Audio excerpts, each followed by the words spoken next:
In my last video, we've answered the question of how much would you need to retire in Singapore today and how could you structure an inflation-hedged portfolio. In this video, I will rank the different financial instruments that you can incorporate into your own retirement planning and portfolio to provide you with the income that you need. Now, I will be ranking each instrument based on the following category: safety of capital, annual volatility, expected total annual return, return sensitivity to external factors, expected investment duration, liquidity, and the ease of managing the instrument itself. And these are the instruments that we'll be ranking today, and I will be ranking them based on the descending order and whether or not I will incorporate them into my own retirement portfolio.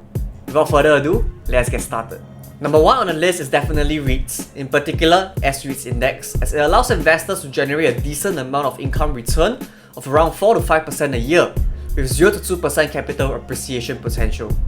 By investing in a broadly diversified index, we can spread out our risk by gaining exposure to the different industries with different business cycles and behavior, thereby lowering our overall portfolio volatility, which can be further mitigated with a long enough investment duration. Furthermore, investors retain a high degree of liquidity, as we can always sell off our investments units as and when necessary, unlike that if we were to invest in physical property. And because we are investing in an index, the level of time and resources that's needed to maintain the investments is actually very low. Numbers 2, 3, and 4 goes to the government bonds, private annuities, and CPF Life. As firstly, these instruments have a very high level of safety of capital and almost no volatility risk at all, while providing a stable interest or payout income of around 2 to 3% a year. Now, while these instruments do not provide any capital appreciation, the role that they play in the area of capital preservation and income generation makes them a must-have to be incorporated in any retirement portfolio. Now, the downside risk of these instruments comes in the form of liquidity, as it can deviate from high to medium for bonds to low or no flexibility for endowments. That said, the problem of liquidity can be easily managed and worked around with proper financial planning, which makes this less of a disadvantage or less of a concern. Number 5 and 6 on the list are things like investment grade bonds and dividend paying blue chip stocks. Now, the reason why they are on the can consider category is because these instruments are somewhat in between the areas of income generation and capital appreciation. For the case of investment grade bond funds, the existence of government bonds and annuities is often comparable and most of the time better from a risk adjusted standpoint. The same story can be said for blue chip stocks when compared with S-REIT index.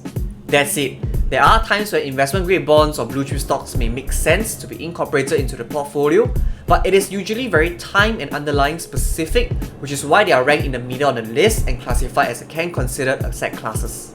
Number 7 on the list goes to cryptocurrencies, in particular yield farming via stablecoin. Now, while the yield of such an arrangement can be quite attractive, the volatility and credit risk of cryptocurrencies in general is a huge turnoff when it comes to their roles in retirement portfolio. Furthermore, to successfully pull off a profitable and sustainable return from yield farming, the level of time and attention that you will have to invest to monitor and manage your portfolio is pretty high, which kind of defeats the idea of passive income, as a single mistake can easily wipe out your portfolio, as we've seen from failed projects like Luna. That said, this particular space is still in its infancy stages and things may change for the better in the future, which is why it is ranked as an asset class that may find a place in the portfolio in the future, depending on the development of the space, but for now, I'll probably not incorporate it in my retirement portfolio. Last on the list are things like a physical property such as condo, and also high-yield bonds, which I will not even consider incorporating them into my portfolio.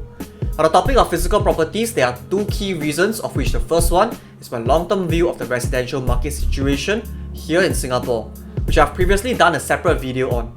The second reason for avoiding it is due to the concentration risk, the effort that's needed to manage the investment property, and also the low net return after deducting all legal fees and running costs.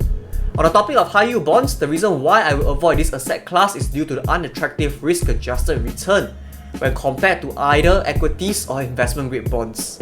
Similar to the point on yield farming, to pull off a sustainable return in these asset classes, the level of time and effort that is required is very high. Now, that's all I have for this video today, and if you are curious as to how you can structure an inflation-hedged retirement portfolio with the above mentioned asset classes, head over to my other video to find out more. If you need financial advice in areas like wealth accumulation, portfolio management, and retirement planning, you can find out what I do on my website and get in touch with me directly to see if my services are suitable and can value add to you. Subscribe to this channel or follow me on Instagram to receive a 1-minute daily market updates and stay updated with future YouTube uploads. Stay safe and I hope to hear from you soon.